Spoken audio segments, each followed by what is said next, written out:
Ну, для обзора наших людей, чтобы понимали ситуацию. Это вот одна из колонн возле Николаева. Вот то, что осталось от наших братьев, які прийшли нас спасати. Ось, парні, тут колись, бля, щоб під ногами нічого не рвануло.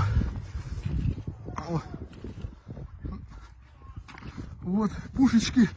І пушечки, я вам скажу, націлені в сторону міста, не кудись. О, двигун, майже як новий. Будь ласка. Так б'є українська артилерія. А я попереджав. Нехер шастать. Смотрим. Вот. Ось все це, що від вас залишилось на даному участку.